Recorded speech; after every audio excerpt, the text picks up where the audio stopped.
días, buenas tardes o buenas noches, según cuando nos podáis ver o oír. Queridos wine lovers, amantes del vino, del enoturismo, empezamos este episodio 2, hoy en un especial desde el Museo del Vino, Pagos del Rey, un vino entre amigos, un programa dedicado pues eso, al mundo del vino, su cultura, la cata y el enoturismo, porque al final es un pack completo. Es un programa especial porque, como hemos dicho, estamos en el Museo de los Pagos del Rey, en Morales de Toro, y además tenemos público. Hola, público. No son muchos, pero es la primera vez. Además nos encontramos casi en un cara a cara, aunque todos nos conocemos individualmente, creo que es la primera vez que nos encontramos todos juntos. Entonces es un día muy especial. Y además contamos con la presencia de la dirección de este museo. Roberto, bienvenido. Luego te presento tranquilamente. Y además tenemos otra gran incorporación. Carlos, enólogo del Consejo Regulador. Y bueno, además quería dedicar este programa muy especialmente a un amigo que se nos acaba de marchar, que fue director, que arrancó este museo, este proyecto, que es una auténtica maravilla, es algo de lo que hay que estar muy orgulloso en la zona de denominación de origen Toro, que es Rodrigo Burgos. Sé que muchos de todos lo conocíais. Si alguien quiere en este momento decir algo. Rafa. Pues nada, buenos días. La verdad que me parece muy bonito que esta semana en la que Rodrigo nos ha dejado, poder volver aquí, a un lugar en el que él estuvo trabajando, en el que él dejó muy buenos amigos y dejó un enorme trabajo avanzado, y que pues allá, Rodrigo, donde estés, ojalá lo puedas ver y que no te vamos a olvidar. Bueno, yo me gustaría también hacer un comentario, porque la verdad es que trabajamos codo con codo en muchos momentos. Era un hombre lleno de iniciativas, creativo, muy cercano, muy buena persona, y la verdad es que no se rendía, porque continuamente, vamos, Carlos, mira, ¿qué te parece esto? Vamos a hacer este proyecto, para adelante, o sea, siempre pensando en positivo, porque cuando empiezas un gran proyecto como es el Museo de Pagos del Rey, pues cuesta mucho que eso funcione, que vaya rodando, y además yo creo que dejó mucho pozo, dejó, como bien has dicho, muy buenos amigos, y la verdad es que pues es una pena muy grande que se haya ido. No, sin duda, es que aparte de un gran profesional, que lo fue, es que además fue una bellísima persona. Yo tuve la suerte de conocerlo en Burgos, luego aquí en este museo. Lástima de no haberle podido hacer esa visita a Estrella Galicia, donde también estaba sacando adelante un museo. Pero bueno, pues la muerte no es el final, y pues allá donde esté seguro que le gustaría estar viendo este directo, y a lo mejor quién sabe si lo está viendo desde el otro lado. Pues seguramente lo esté viendo y estará disfrutando. Además, a nosotros siempre nos gusta decir aquí en Pagos del Rey que esta casa del vino que el grupo Félix Solís quiso hacer en Morales es siempre su casa. Él fue el que de forma casi inmediata a su apertura se puso al frente del proyecto. Yo creo que en estos días que todos estamos un poco pues viviendo la consternación de una muerte tan repentina y tan injusta a todas luces, es un homenaje que hoy también podemos hacerle a él, a su iniciativa y sobre todo a su sentido de la vida y su sentido de la amistad, que me parece que es por lo que más podíamos definir a Rodrigo. Rodrigo era una persona que vivía la amistad de una forma especial y que además llevaba a gala que por todos los sitios donde había ido pasando había dejado amigos y amigos de verdad. Pues nosotros, que nos sentimos sus amigos, también creo que una forma de demostrar esa amistad y de hacerle un homenaje es tenerlo y presente en medio de nosotros, y también servirle una copa para que él desde el cielo brinde con nosotros. Pues yo creo que, aunque sea salirnos del guión, hoy un aplauso hay que darlo.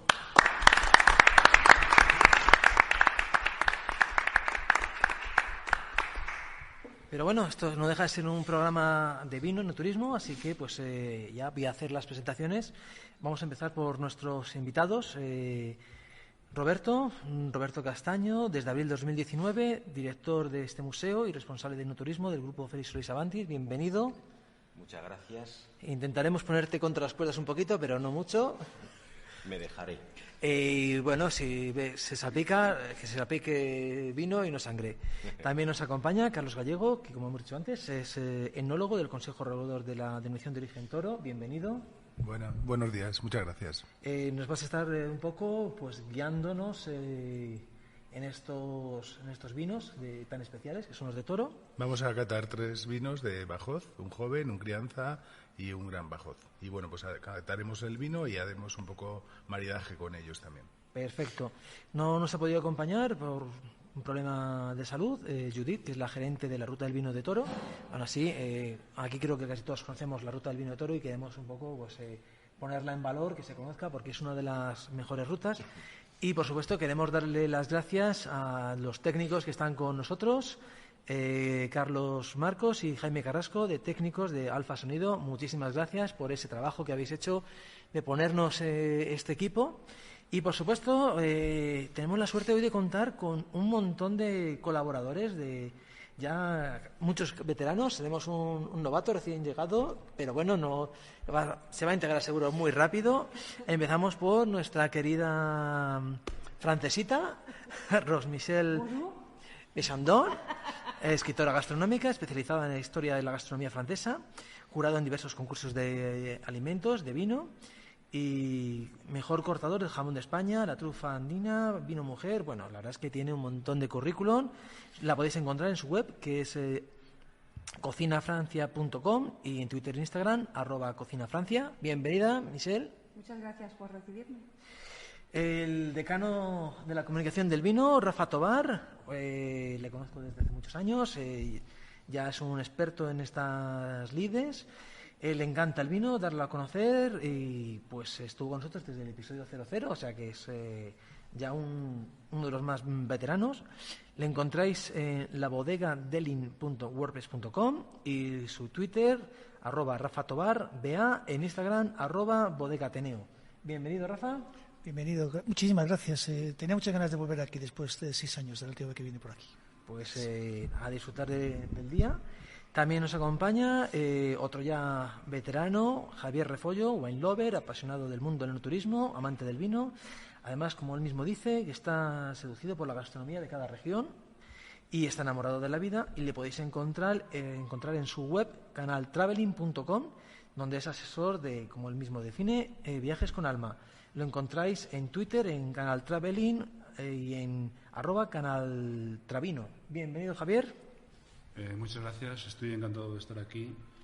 Toro para mí es algo muy especial desde hace muchos años y tenía muchas ganas de coincidir con vosotros aquí en esta sesión. Gracias. Y, por supuesto, el novatillo, pero novato simplemente en este programa, porque tiene muchísimas tablas, David Manso, de escritor, comunicador del vino, de su cultura, tiene su propio medio digital, que es La Casa de Baco, y desde hace unos años, además, tiene un gran proyecto, Wine Rider, enoturismo sobre ruedas. Además es escritor y recientemente galardonado y finalista. Es todo un honor contar contigo. Muchas gracias, David. Un placer acompañaros aquí. Y bueno, es la primera y espero que pueda haber otras sucesivas ocasiones.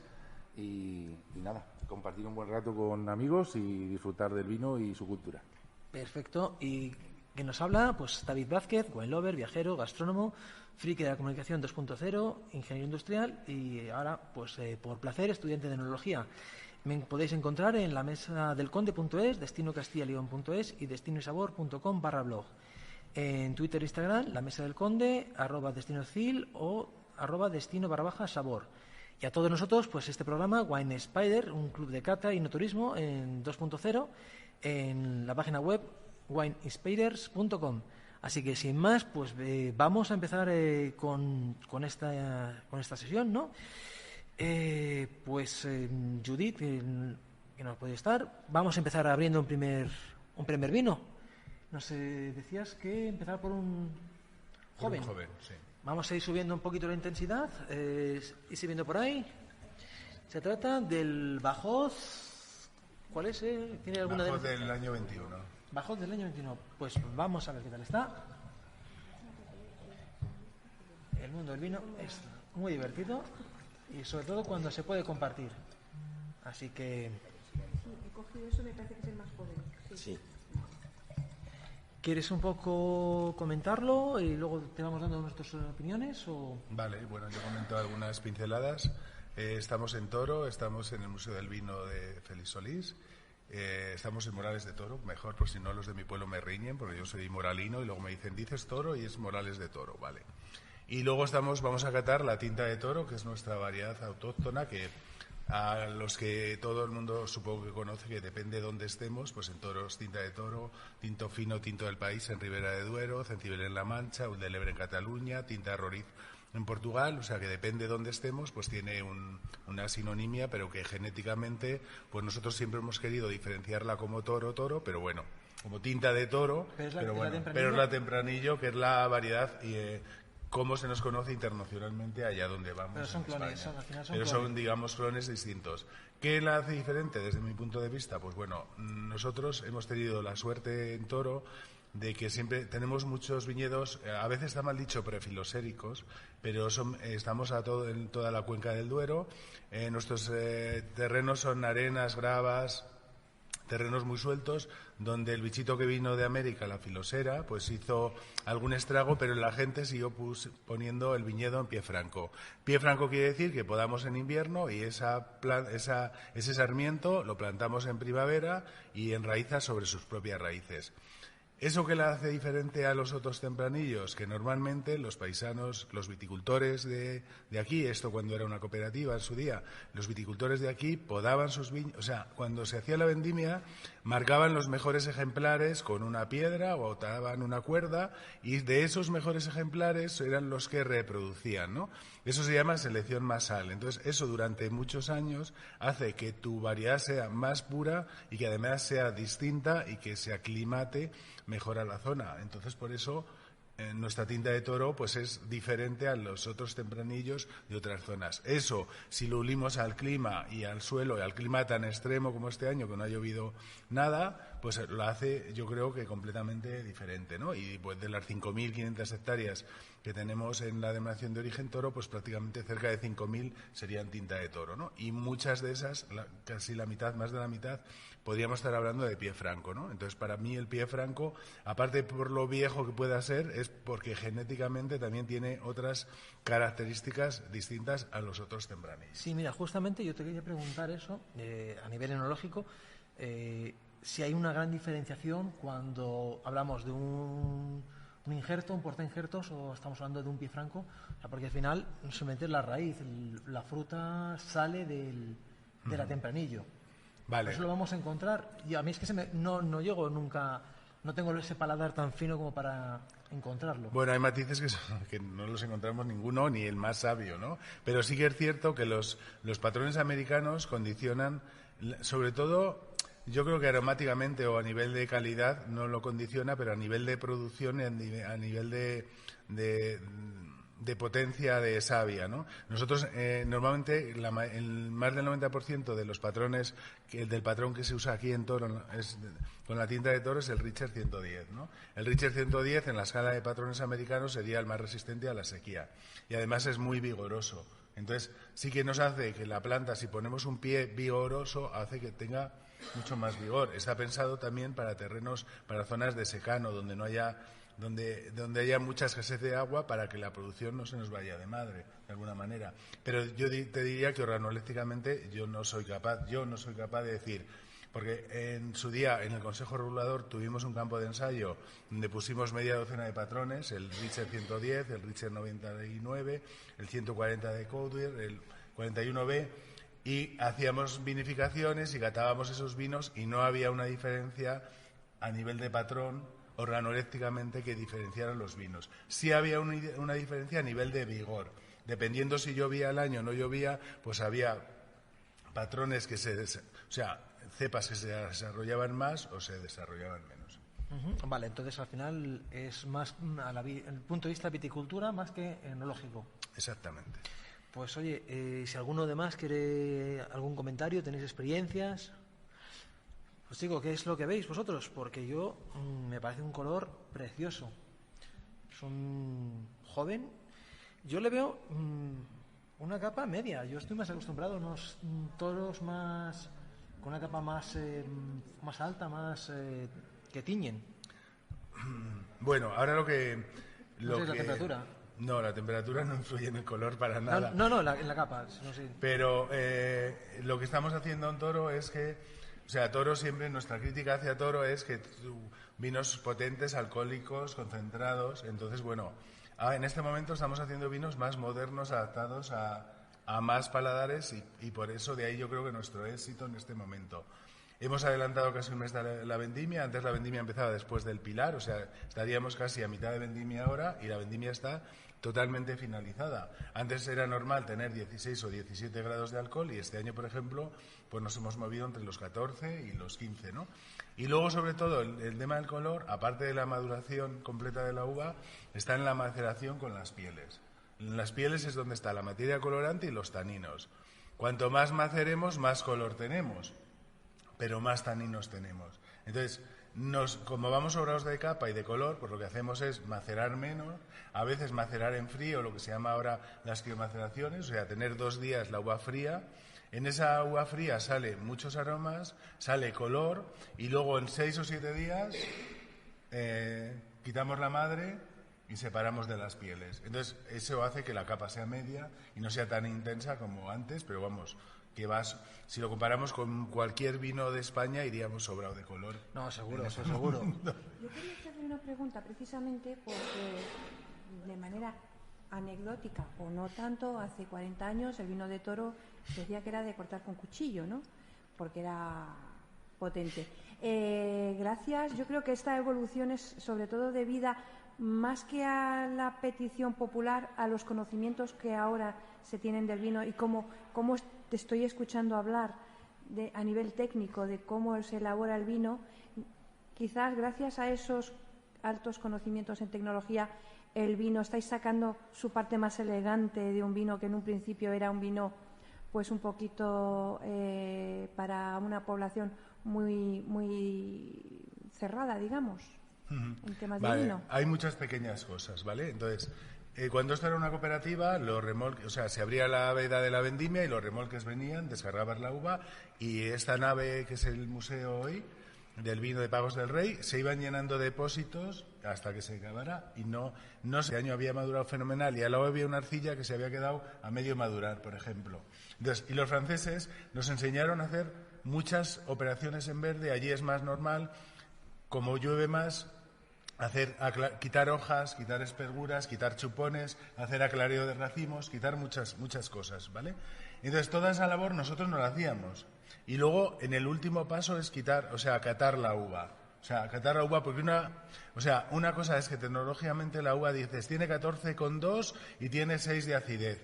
Hay que vendimiarla ya. No, esa es una parte. Luego, tendríamos que catar la uva y ver si esa uva está compotada, sabe a mermelada, si la acidez es fresca, y a veces le queda 3 días para llegar a ese punto. Entonces, todo eso, todas esas pequeñas cosas, al seleccionar las zonas, las parcelas, las viñas, y luego ya no te digo a nivel de tecnología, todas las bodegas ahora tienen un técnico, 2 técnicos, o un asesor de campo, y eso antes, el enólogo era más enólogo de bata, que yo les llamo, que el enólogo estaba en la bodega y no salía al campo.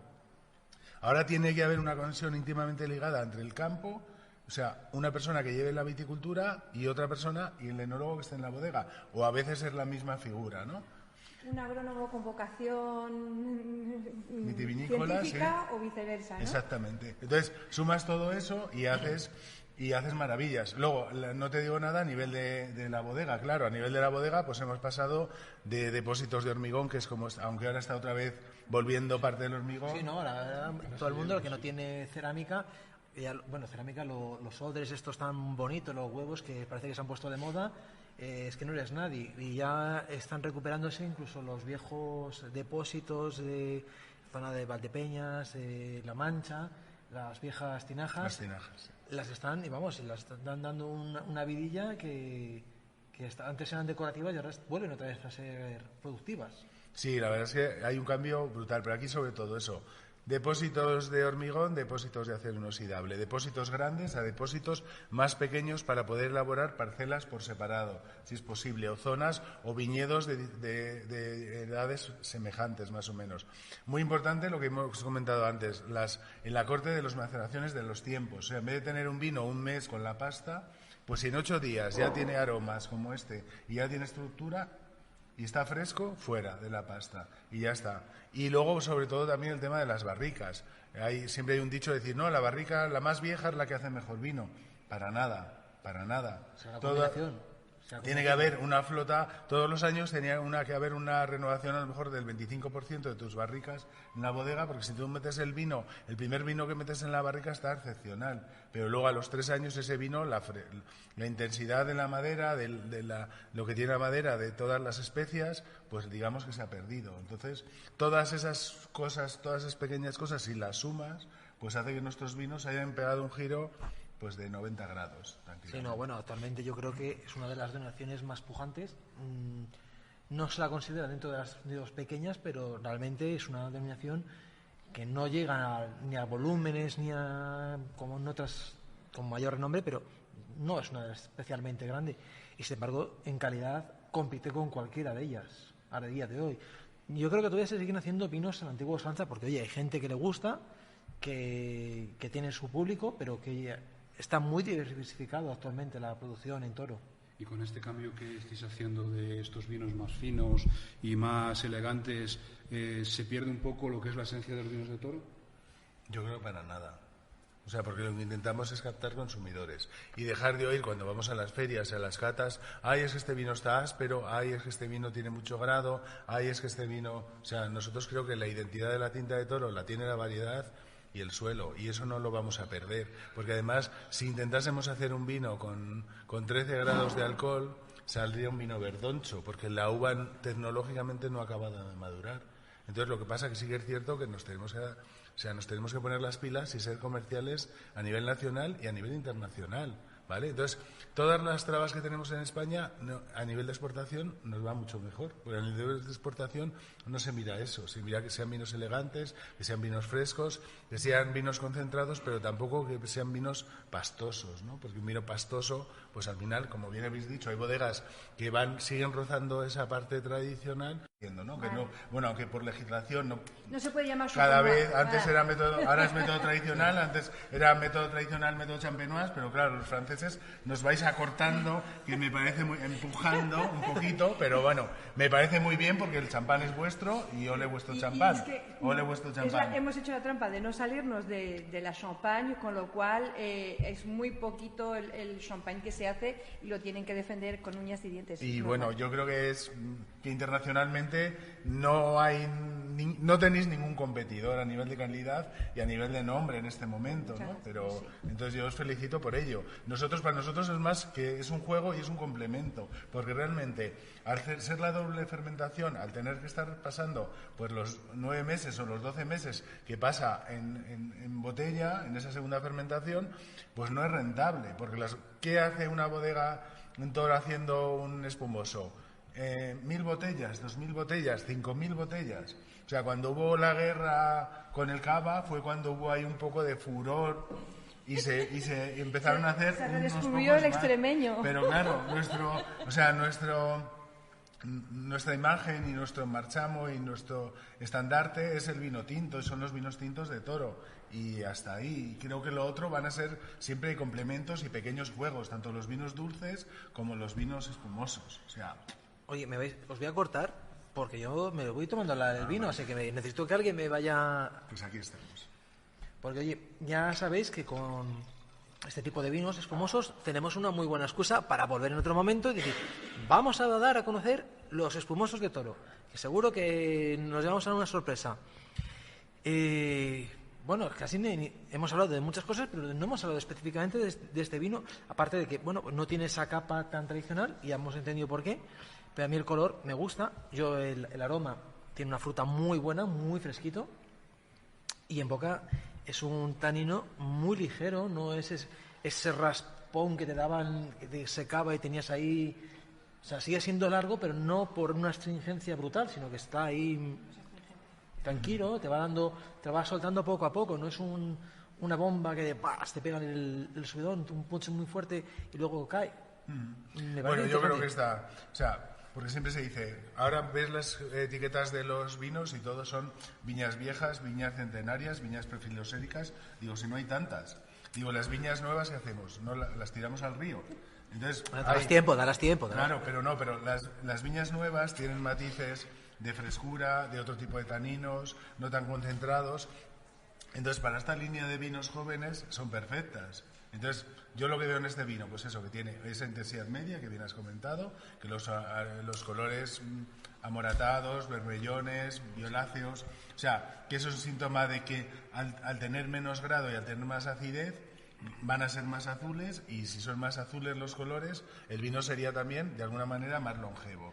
Pero esto también te va a permitir maridajes que nos sacan del sota, callo y rey, de la chuletilla, del chuletón, del asado, porque al final yo por lo menos personalmente siempre he estado en contra, ¿no?, de los dogmas, ¿no?, el tinto para la carne, blanco para el pescado, cuando hay veces que puedes jugar y salirte del sota, callo y rey. Y yo creo que con carnes blancas, incluso te diría yo que con cocina asiática puede estar muy interesante este vino. Pues sí, bueno, yo sí me... Un poquito picantillo, un poquito así. Aquí en Toro también, pues bueno, como tenemos también denominación de origen de quesos, pues yo siempre tiro para barrer para acá. Y entonces, bueno, pues por ejemplo, tenemos un surtido de quesos, desde el queso crema o queso con vino, queso con pimentón o queso curado. Muy ricos, pues tenemos tablas de queso zamorano, que tenemos denominación de origen, que iría, por ejemplo, con este vino, yo creo que iría perfecto. Sí, sobre todo la gastronomía de Zamora en general es muy rica, y en Toro pues tiene sus matices propios, y es cierto que aquí tenéis unos quesos muy buenos, muy interesantes, y bueno, yo creo que la gastronomía y el vino están muy relacionados y han evolucionado de una forma conjunta, y yo creo que es muy buena idea esos quesos que acabas de sugerir, que no me he acordado. Me vais a perdonar, pero es que yo este vino tan fresco yo lo veo con una carne poco hecha a la plancha. Un magret de canard, unas pechuguitas de pichón, pero poco hechas. Esas carnes crudas, perfectamente. Sí. No las carnes guisadas durante 2 horas, no. Una carne de estas poco hechas, lo veo perfectamente. No, incluso con un stick tartar bien hecho, sí. Perfecto. Un poquito así sí, alegrillo, carne, con una salada un poquito... Sí. Y estamos ya en época de setas, y a mí personalmente este vino joven con unas setas a la plancha me parece un maridaje excepcional. Bueno, aunque no está Judith, le vamos a preguntar, aquí el tema de setas en la zona de Toro, ¿qué tal es? Porque no hay tanto pinar como en otros... Sí, pero pinar, sí. Pero... Vamos a ver, la ciudad de Toro presume, además de tener dentro de su patrimonio un pinar de la ciudad que es tremendo. Son cerca de 4.000 hectáreas de pinar, y además está al lado el Monte la Reina, que es pues yo creo que una gran reserva de pinos, que es terreno del Ministerio de Defensa, que precisamente ahora pues está oyendo que van a volver a reabrir ese acuartelamiento dentro del término municipal de Toro. Aquí hay muchas setas y además hay mucha afición al mundo micológico. Es ahora muy frecuente, ya con estas primeras lluvias que hemos tenido, verte a los paisanos con su cestita del brazo paseando precisamente buscando setas. Vale, y aquí sobre todo que es el níscalo Níscalo, seta de cardo, fundamentalmente. Vale, es que digamos que al final nos hemos quedado mucho con el boletus como la reina de las setas, pero bueno, que también hay un montón de... Yo he consumido una vez, hemos probado unas setas de cardo rebozadas, que eso era pura ambrosía, o sea, retienen toda el agua, es impresionante. Oye, pues unas sencillitas setas de cardo, rebozadas. Pues ya vamos un poquito a centrarnos, que estamos entrando poco a poco en el mundo del enoturismo, ¿no? Y vamos a empezar de lo más pequeñito a ir luego ampliando el campo de acción, y es el Museo del Vino, ¿no? Porque a mí, en su momento, cuando yo conocí el proyecto, se me hacía un poquito raro, ¿no? Porque un grupo bodeguero muy, muy grande, probablemente, no sé si es el más grande o el segundo más grande del mundo, que está en Valdepeñas, decide instalarse en Castilla y León, una zona que en principio pues es un territorio comanche para ellos. Y bueno, ¿cuál fue el origen, ¿no? La relación para elegir este destino, y sobre todo darle un cambio de imagen, un cambio a esta instalación, que era una instalación centenaria, y transformarla en un museo. Y además, a mí que me gusta visitar museos, y no es porque estés aquí delante, es un museo muy didáctico, muy interesante, que va más allá de lo que es la fermentación del vino, de la uva, para transformarla en vino, sino que es cultura, es historia. Bueno, el asentamiento del Grupo Félix Solís Avantis en Castilla y León no se produjo en Toro. Es decir, la mujer de Félix Solís, de don Félix, ella era oriunda de Burgos, y la primera bodega, de hecho, del grupo fuera de lo que era la zona de Valdepeñas y La Mancha, en lo que han denominado Pagos del Rey, que son todas las bodegas del norte de España, se hace en Olmedillo de Roa, que era de donde era natural Lourdes, la mujer de don Félix, que ya falleció. Entonces allí se construye la primera bodega, allí se asientan. Y a los pocos años, inmediatamente, atraídos por los vinos de Rueda, hacen bodega en Rueda y pues ahora mismo siguen teniendo la bodega más grande de la denominación de origen de Rueda. A Toro, a la Deo Toro, a Morales de Toro, ¿cómo llegan? Claro, porque Pues, es que lo lógico sería pensar, ¿no?, irte a Toro, ¿no?, la gran ciudad dentro de la denominación de origen, pero se van a un pueblo que está al lado, que es más pequeño, que es Morales de Toro. Morales de Toro, que aunque los de Toro algunas veces se enfadan con esto, yo vivo en Toro, pero no tiene importancia. Yo siempre digo que Morales de Toro dentro de la DEO es un poco como la catedral de la denominación de origen de Toro, ¿no? Es un poco el cogollo y donde, desde mi punto de vista, se agrupan unas viñas centenarias y unas viñas muy características y donde, bueno, pues yo creo que se elaboran unos vinos excepcionales.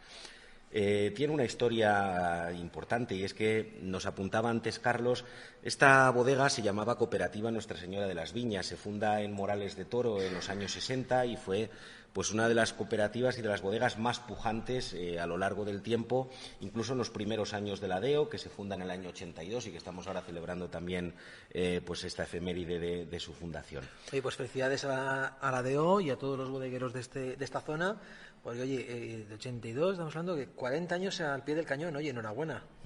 Pues sí, es para celebrarlo.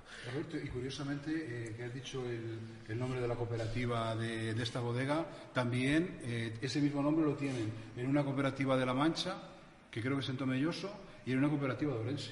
Sí. Fue un nombre bastante extendido. Sí. Fue un nombre extendido. Yo creo que en esa época, pues casi todas se fundaron en esa época, años 50, años 60, y se extendió esa denominación común para las cooperativas.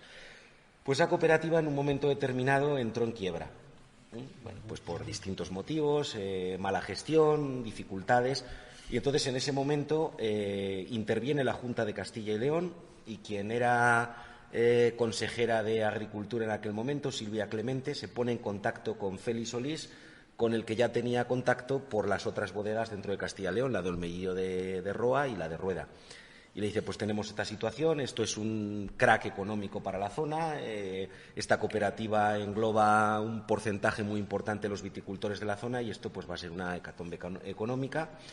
Y Félix Solís viene a visitar la bodega y el mismo día que la visita decide comprarla, asume la deuda que además tenía contraída y lo primero que evidentemente comienza a hacer es a trabajar en este sentido y además con una cosa que yo creo que es muy importante, que Carlos, que es moralino, lo puede corroborar. Félix Solís quiso hacer una apuesta importante por la DEO de Toro y en concreto por lo que eran los viticultores de la zona. En aquel momento se comprometió a no comprar ni una sola hectárea de viñedo en la denominación de origen de Toro.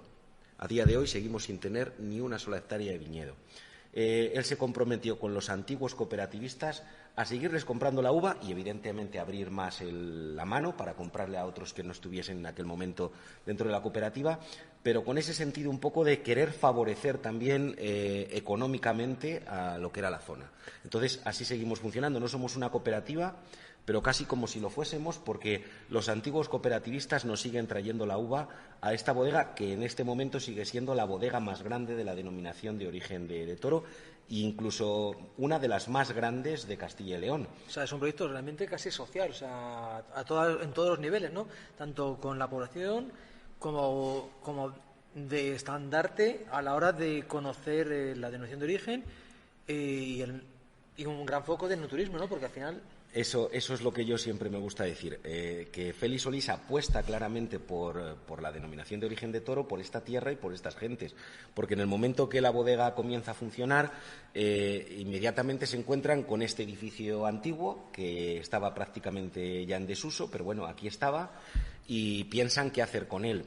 Y uno de los hermanos de Félix Solís, dentro del consejo de dirección del grupo Félix Solís Avantis, Juan Antonio, que es arquitecto, viene, visita el edificio y se enamora de él por una cosa muy curiosa, y es por los cerramientos que el edificio tiene, que revisten un interés arquitectónico interesante por este cerramiento a base de vigas de hormigón y tirantes de acero, que no era muy común en las construcciones de la España de los años 60. Así que en zonas como Alemania, Holanda se construye así, pero no en España, y por eso deciden mantener el edificio.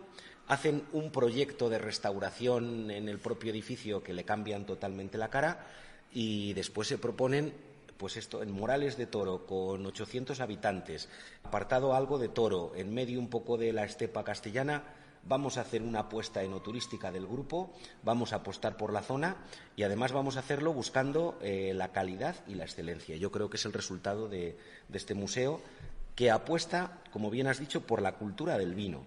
Es decir, se quiso desde el principio dar un paso más a lo que en esa época se entendía un poco por enoturismo, que muchas veces es lo que la gente todavía hoy, alguna, cada vez menos, gracias a Dios, viene un poco como demandando. No, mira, nosotros venimos a hacer enoturismo, ¿y qué es lo que buscamos? Queremos ver la bodega por dentro. Vemos los depósitos de acero inoxidable, que vistos unos ya hemos visto todos. Si venimos en época de vendimia o esto, nos damos una vuelta por los viñedos, que muy bien, porque vistos unos, vistos todos, le explicas perdona, a mí una visita enoturística, igual soy un poquito más avanzado, pero a mí sí me encanta es cogerme las botas y pasear viñedo. Y a mí el que me da mucha envidia es aquí mi compañero, que tiene una supermoto y se coge y se mete por viñedos perdidos de la mano de Dios. Y yo cuando veo esos vídeos, David, a mí me encanta. O sea, tú sabes que un poquito el que le gusta ese tipo de enoturismo, porque al final el enoturismo, que 80% turismo, 20% vino, tiene ese componente, ¿no?, de tocar terreno, ¿no?, de experiencia. Sí. Bueno, yo siempre defiendo que el enoturismo es un escalón más al turismo. Es decir, las personas que van a hacer turismo van a visitar lugares para conocer arte, tradición, historia, cultura. Si le sumamos el vino, es enoturismo. Luego estamos añadiendo algo más al turismo, ¿vale? Yo siempre defiendo eso como una razón que yo entiendo así, ¿no? Un valor diferencial. Efectivamente, como un valor añadido al turismo, para mí. Pues sí, como bien dices, yo me voy metiendo por los caminos, voy disfrutando entre viñedos, voy conociendo paisajes, voy conociendo historias, más que al final demostrar que el vino no es simplemente un líquido encerrado en una botella y servido en una copa, sino que detrás hay muchas historias que contar. Aquí tenemos un museo precioso que pude visitar en esa ruta que hice aquí por la ruta del vino de Toro, en el cual descubrir la historia, la tradición, la cultura, las máquinas que tenemos fuera, ver cómo ha ido evolucionando y cómo se ha ido adaptando el trabajo en el campo, todo eso que al final hace que el vino se convierta en una experiencia. Y la experiencia aquí vivida pues cumple con todos esos requisitos que requiere un viaje de enoturismo, ¿no? Porque... Y si sumas lo que es precisamente toda esa cultura, toda esa historia, todo lo que hay en torno al mundo del vino, a que esa experiencia, que es el paso más del enoturismo que desde aquí queremos dar, se convierta en una realidad, es decir, invita a que la gente no solamente pase por el viñedo, sino que participe en la vendimia, que tengan la experiencia de pisar la uva, que tengan la experiencia de elaborar el propio mosto, incluso con los niños pequeños, que lo realizamos. Tenemos talleres con niños de 7, 8, 10 años que elaboran su propio mosto. Es decir, yo es a lo que me refiero, a que el enoturismo dé un paso más para que no solamente sea conocer y no solamente sea calzarnos las botas y pasear, sino que entremos directamente a participar en lo que es el proceso. Perdón. Sí, no, pero quizás el objetivo de todo esto sea verdaderamente, sí, visto un depósito, visto un viñedo, vistos todos, pero catando en bodega, probando los vinos. Es como se conoce el vino, es como se conoce la región. Pero entendiéndolos, sí, o sea, porque de la mano lo importante de los es tener, que dirigen la bodega, efectivamente. Alguien con un conocimiento como el que puede tener aquí Carlos, que te explique y te haga entender, porque tú puedes ver 1000 vinos, pero si no... Lo puedes ver como el que bebe agua. Se llama cata guiada, por eso efectivamente estamos de acuerdo, David, pero que yo creo que ese es el objetivo final. Si conocer verdaderamente el panorama y el territorio de vinos que hay en toda España se hace a través de sus vinos, y yo creo que debe de ser siempre el objetivo final, decir, porque hemos visto que cada parcela incluso te da un vino tan distinto en una misma zona, dependiendo de la inclinación, dependiendo de cuántas horas de sol, tantas cosas influyen, y eso es lo bonito de decir, vale, he visto todos estos viñedos que me parecen todos iguales, pero resulta que de esta finca, oye, este vino cómo está, y de esta otra finca, de esta otra parcela, este vino no tiene nada que ver. Claro, pero eso te permite comprender porque una misma bodega puede llegar a tener 20 referencias y todos son tempranillos. Pues porque es una microparcelación, ¿no? de elaboración, que no lleguemos a atomizar tanto como los vinos naturales, que fue una experiencia que Rafa y yo tuvimos hace poco, relativamente poco, en el de que, oye, que es que casi cada botella era de un padre y una madre, porque, a ver, tiene que haber un poco a nivel comercial y algo. Pero bueno, en el mundo del enoturismo, pues... Sí, de todas las maneras, con lo que decís, yo creo que es que hay dos cosas. Una cosa es conocer los vinos y cada parcela, y otra cosa realmente es el mundo del enoturismo, que estoy con lo que dice Roberto. Puedes visitar muchas bodegas, pero llega un momento que al final todo lo que ves es lo mismo. Son los depósitos, es tal. Entonces, yo creo que en el enoturismo lo que hay que dar es un algo más. O sea, no solo cerrarnos, claro, porque al final, si nos juntamos un grupo de 6, habrá uno que le encante todos los vinos, pero habrá otros que necesiten pues la parte gastronómica, la parte cultural, y tenemos que hacer un poco más amplio todo el mundo del enoturismo para que realmente pueda llegar a mucha más gente, a lo mejor, o seguro, con esa menor especialización, pero que la gente, por lo menos, que en esa parte que se mueva y que vaya, no sé, conociendo, pero conociendo desde y aquí es cuando te voy a preguntar... No, te iba a contestar... como me has preguntado antes, como sabes, hago esos viajes de enoturismo.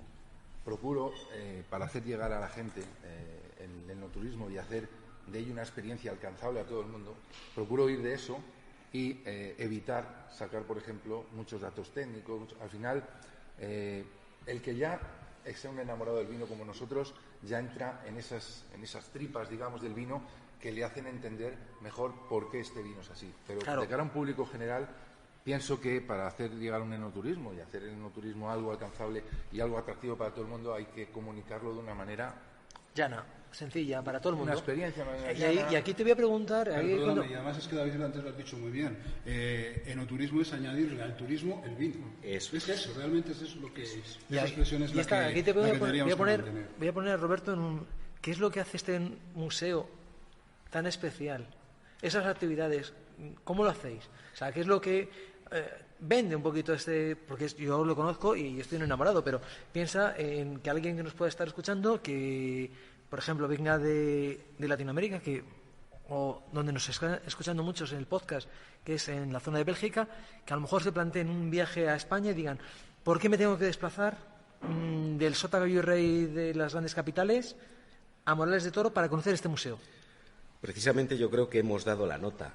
Lo que pretendemos es hacer que la gente, que los que nos visitan, que el enoturista que viene buscando precisamente el plus del vino al turismo que hace, se sienta inmerso dentro de lo que es el proceso y la cultura del vino.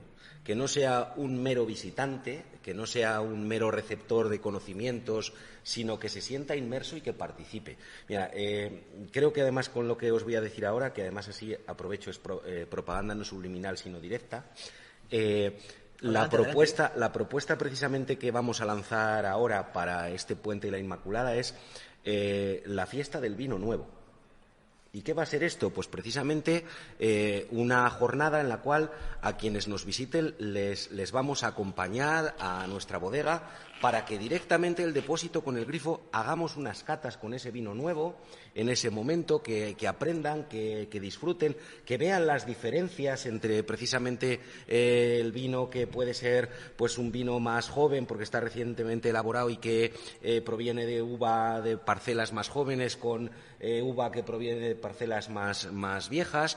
Le acompañamos también lo que es la visita un poco al museo, una visita guiada donde precisamente reforzamos de forma muy visual y muy plástica todo lo que ya han visto previamente en la bodega.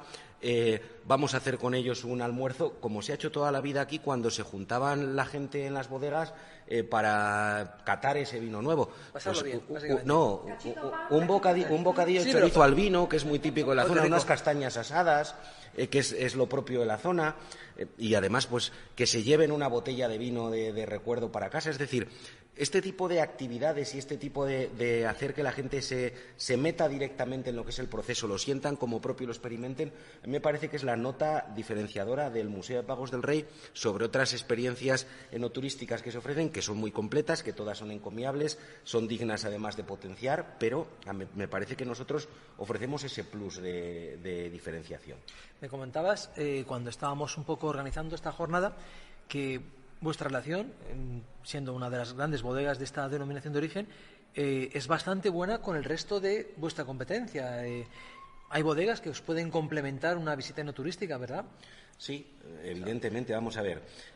Yo siempre digo que, por un lado, va lo que es la bodega del Grupo Félix Solís, nuestra bodega Pagos del Rey, y otro lado es la apuesta enoturística del Grupo Félix Solís Avantis en la denominación de origen de toro. El Museo de Pagos del Rey es un museo abierto y es una realidad abierta para toda la denominación de origen de toro, evidentemente. Es curioso que en una denominación de origen como esta, salvo la bodega musealizada de la denominación de origen que tiene dentro de la ciudad de Toro, no hay una apuesta concreta ni por parte de la DEO, ni por parte de la Ruta del Vino, ni por parte de ningún otro grupo bodeguero que pretenda un poco hacer patria del terruño, presentar lo que es la denominación de origen. Nosotros aquí no solamente explicamos la historia de nuestra bodega, explicamos y vamos directamente a la historia de la denominación de origen de Toro, la especificidad de esta denominación, la especificidad de sus vinos y además de una forma abierta. Aquí tenemos visitas de otras bodegas de la DEO que vienen, incluso que tienen sus enoturistas y completan la visita a la bodega del grupo bodeguero que sea con la visita al Museo de Pagos del Rey. Y a mí me parece que esa precisamente es la riqueza. No, bueno, básicamente porque muchas ocasiones yo he escuchado llamar este museo el Museo del Vino de Toro. Y, o sea, es casi que os ha adoptado, ¿no?, la denominación de origen como el estandarte, ¿no?, un territorio neutral donde todo el vino de toro tiene su cabida. Yo creo que sí, que es precisamente también una de las grandes apuestas y, una vez más, yo creo que es una muestra más de generosidad de Félix Solís con respecto a la DEO y la apuesta por esta tierra. Todos cabemos y yo creo que además lo importante es eso. Lo importante es que esta DEO siga creciendo, siga aportando unos vinos de calidad, se siga conociendo y, bueno, pues si tenemos entre todos un espacio de referencia, independientemente de quién sea, que apueste por ello y que además ofrezca estas experiencias al enoturista, pues adelante y nosotros encantados de colaborar y de estar abiertos a todos. Sí, porque al final lo que importa es que se consuma el vino de toro, porque unas veces será del grupo Félix Solís, en este caso de Pagos del Rey, y en otros casos será de la competencia, pero el que se enamora de una, salvo los más puristas, que se enamora de un territorio se enamora del territorio, y al final eso es riqueza para todos. Así que como riqueza tiene mucha este mundo del vino, vamos a pasar al segundo vino. ¿Nos lo presentas, Carlos? Bueno, el color ya, ojito, ya aquí el color está cambiando, ¿eh? Yo en concreto no he envinado, para el que no lo conozca, porque oye, también queremos dedicarnos al mundo, a gente que no conoce el mundo del vino. Envinar sería limpiar la copa, yo he utilizado la misma, y así, a voz de pronto, ya ha cambiado. Esto estamos hablando de otra cosa.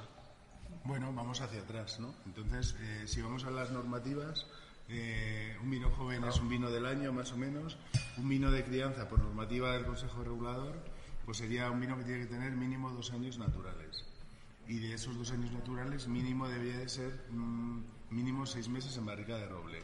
Barrica normalmente, casi siempre, aquí son barricas bordelesas de 225 litros de capacidad, pero la norma también te dice que tiene que tener máximo 330 litros de capacidad para que se pueda llamar crianza. Te voy a hacer una pregunta. ¿Qué diferencia? ¿Por qué en algunas denominaciones de origen hablan de una crianza mínima de 12 meses para ser crianza y aquí hablan de 6? Bueno, pues yo creo que Toro... Es que te lo digo porque seguramente mucha gente a la hora de comprar un vino ve crianza y no sabe. Bueno, lo general son los 2 años naturales, ¿no? Para que sea crianza. En Toro se puso desde el principio 6 meses mínimo de barrica porque, como hemos comentado antes, de ese poder de extracción tan grande, parte de lo que sale de la madera es... el alcohol es un disolvente natural y extrae todo mucho más rápidamente. Los vinos de Toro siempre han tenido más alcohol, o en general más alcohol, que muchos de los otros vinos de otras zonas, otras regiones. Entonces, esa capacidad de extracción, unido a la tinta de Toro, los taninos dulces que tiene, las catas que se hicieron en su día, pues demostraba que con 6 meses era suficiente. Cumplimos la normativa general en los 6 meses y en muchas zonas de aquí de Castilla y León, pues son 12 meses de barrica. Pero el Toro en su día, pues con 6 meses era... Sí, no, sí, básicamente porque mucha gente puede pensar, oye, pues es que ¿qué diferencia hay en meses? Porque hay, de hecho, en algunas denominaciones más jóvenes ya no están hablando de esta clasificación, ¿no? De joven, crianza, reserva, gran reserva, y están directamente hablando de meses en barrica. Entonces, a lo mejor, más o menos nosotros lo podemos tener claro, pero también queremos hablar y animar al mundo, a la gente que no conoce, que un vino un poco le da un poco como miedo, y hay que quitarles un poco este miedo, ¿no? Que aparte, lo primero, que hemos tomado un vino joven y estaba espectacular, siendo un vino joven, que a lo mejor puede ser más económico, y sin embargo aquí esta crianza, también yo la acabo de probar, está espectacular, son otras sensaciones, pero bueno, yo lo puedo entender, unas veces busco una cosa, otras busco otra, pero alguien que no se ha entendido por qué se decanta por uno o por otro, y las etiquetas dicen más o menos lo mismo. Bueno, el mundo del etiquetado y el mundo de la crianza es muy complejo y son interpretaciones, ¿no? Antes se decidía, o sea, eso viene arrastrado por el Estatuto de la Viña de los Alcoholes del año 70 y era una normativa solo nacional, porque si vamos a Francia, poner reserva no tiene nada que ver con las reservas que tenemos aquí, por ejemplo, en cuanto a tiempos.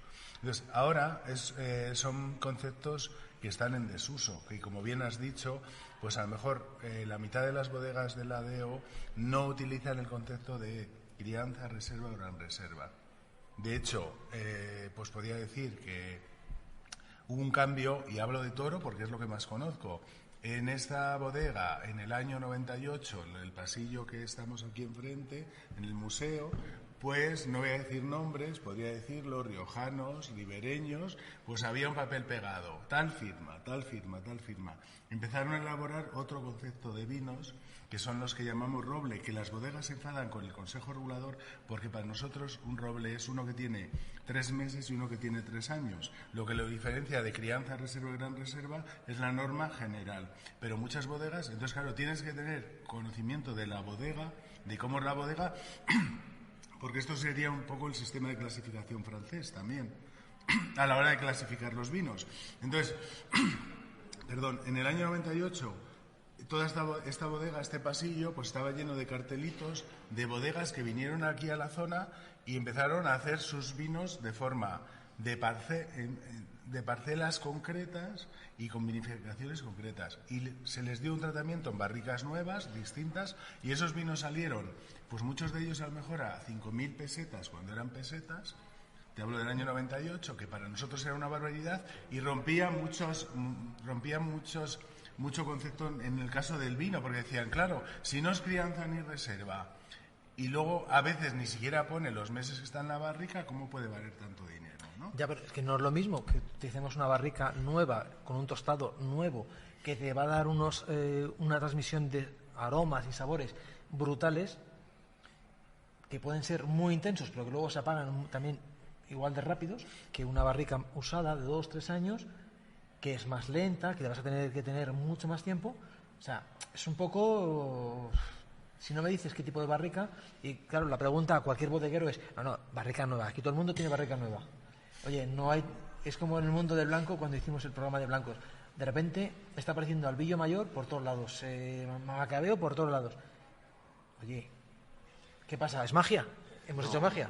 No es magia. Mira, nosotros una de las partes interesantes que siempre visitamos en la visita al museo es precisamente la sala de barricas, que lo hemos querido hacer un espacio abierto para que también el enoturista descubra la importancia de la barrica y además conozca la historia de la construcción de la barrica, las tonelerías.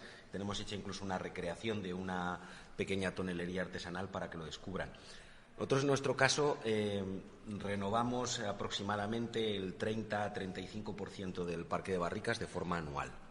Y cuando esto se lo dices a algunos de nuestros visitantes, te miran como diciendo, bueno, este se está tirando el pegote, pero hay algo que no engaña y es el color de la barrica dentro de la propia sala de barricas, y se ve. Es decir que, bueno, pues con esto también de las barricas, como tú dices, bueno, pues puede haber un poquito de historia o de trasfondo, pero en realidad si quieres elaborar unos vinos de altura, unos vinos de categoría, tienes que jugar también con esas renovaciones del parque de barricas y que las barricas estén pues en el momento óptimo. Y como muchas veces hemos dicho, barricas de más de 3 años, 4 años, a la hora de la verdad ya no le transmiten al vino esas propiedades que con naturalidad le transmiten las barricas nuevas o las barricas de menos de 3 años. Claro, pero bueno, puedes hacer trasiegos, ¿no?, que te vayan dando diferentes tonalidades, sí, ¿no? Al final son matices. Eso ya es también el juego de los propios enólogos, ¿no? Es verdad que hay determinadas barricas que para vinos que van a estar mucho tiempo en barrica y que precisamente ese proceso es más lento, pues se pueden utilizar, pero la realidad también, y en esto tenemos que tener también ese criterio que ha hablado Carlos, que no es solamente un criterio comercial, pero que tiene que ser una realidad, ¿no?, que hay que atender también las propias necesidades del mercado. Oye, que pagan, son los que, el cliente es el que paga, claro, la factura, Entonces esto también hay que tenerlo en cuenta, y hay determinados vinos por los que apuestan las bodegas, unos vinos pues eso, con unos procesos de barrica muy lentos, que después tienen unos precios muy elevados y que están destinados a un porcentaje del público muy determinado del que adquiere el vino. Y después también pues hay la realidad. El grupo Felisolis Avantis ha partido, yo creo, desde el principio con una filosofía que a mí me parece que es una filosofía muy encomiable, y es que el vino no puede ser un producto ni exclusivo ni excluyente. Perfecto. Eso cada vez que nos visita don Félix nos lo dice continuamente. Nos dice, no, yo creo que tiene que haber para todo el mercado, ¿no? Y es verdad que tiene que haber vinos que sean un poco exclusivos y excluyentes también por el precio, no están al alcance de todo el público, y que evidentemente tendrán un valor añadido y bueno, pues que son vinazos. Pero la idea un poco del grupo y la idea que compartimos desde Pagos del Rey de Toro y con estos vinos de Bajós que estamos hoy catando es precisamente eso, que sea un vino de calidad, que sea un vino aceptable, que sea un vino adecuado y que esté al alcance de cualquier bolsillo, que se convierta en un producto más que tiene que estar en todas las casas, que creo que eso también es apostar por la cultura del vino, hacer que el vino pueda estar al alcance de cualquiera. Democratizar el vino. Eso es. Eso es. Este era un crianza, estábamos hablando, ¿no? Es un crianza del 18. A ver, a mí me parece un vino muy equilibrado, muy interesante. Es un crianza del 18, o sea, estamos hablando que tiene 3 añitos, casi 4. Casi 4. 4. Pero aún así tiene una frescura. No sé si alguien quiere comentarlo. Quizá lo que más me llama la atención del vino es el buen trabajo con la barrica también. La barrica se nota que lleva, pero no es una barrica muy potente, lo cual permite que el vino sea mucho más fácil igual de tomar y no se pierde la frescura que tiene la propia obra. Sí, es que además va muy bien de acidez, o sea, sí, también para casi 4 años. Me ha llamado la atención tanto en el primero como en el segundo. Van muy bien de acidez, lo cual quiere decir que posiblemente tengan también una buena vida. No hace falta. Sí, es que estamos probando todavía muy fresco quizás el crianza. Es que este vino perfectamente te puede guardarse 2 años, perfectamente. Y no empieza a caerse. No le pasa nada, ¿no? O sea, casi, o sea, me ha gustado mucho el primero, pero este también es un vino muy todoterreno, muy gastronómico, y bueno, de lagrimal es que sigue siendo bastante intenso, y eso, bueno, pues como me enseñó Michel, pues esto es un buen vino para maridajes, ¿no? Para la gastronomía, es un vino gastronómico. Esta expresión la aprendí de ti. Sí, una de las primeras cartas que hicimos juntos. Me enseñó el concepto de vino gastronómico y me encantó tanto que ya me lo he apropiado. Ya sabes, David, Ay, perdón. No, ya sabes también que con esto del vino gastronómico yo estoy siempre un poco al otro lado. A mí Sí, bueno, esa batalla es infernal. O sea, No, es peor que la que tengo con temo los... que sea eterna. Puede ser que cada un día cambie de opinión, pero no, a mí yo entiendo que el vino, y este miembro en su ejemplo también, es un alimento propio para poder disfrutar de él sin necesidad de comida. Y para mí es importante también que cuando hablamos de maridajes nos acordemos también de otro maridaje muy bueno, y es que el vino con vino está delicioso. Y seguir disfrutando del vino por su propia entidad sin necesidad de un acompañante. Ya sabemos que en eso no estamos de acuerdo, pero yo sigo estando de ese otro lado. ¿Y lo bien que nos pasamos discutiendo qué? Bueno, eso siempre. Y yo me voy a sumar a la discusión. Algo que nosotros aquí, a quienes nos visitan, les decimos continuamente, es que el vino históricamente ha sido un alimento, no una bebida. Y que los dichos populares de con pan y vino se anda el camino precisamente hacen referencia a eso. En la casa donde había pan y había vino estaban alimentados. Y ha sido así históricamente. Y yo siempre les retrotraigo a la época, pensemos en todas las ordes monásticas que en la cuenca del Duero fueron las que potenciaron un poco el mundo del viñedo, que se regían por la regla de San Benito. Y San Benito ya en el siglo IV establece en su regla la cantidad de vino que hay que darle a diario a los monjes para que estén bien alimentados y puedan trabajar bien. Entonces, yo creo que esto es una reivindicación que también en foros como en el que nos encontramos tenemos que ser capaces de hacer. El vino es un alimento, no es exclusivamente una bebida, y eso también le marca la diferencia. Y eso también lo tendríamos que tener en cuenta a la hora de después de adquirirlo con el tema del IVA.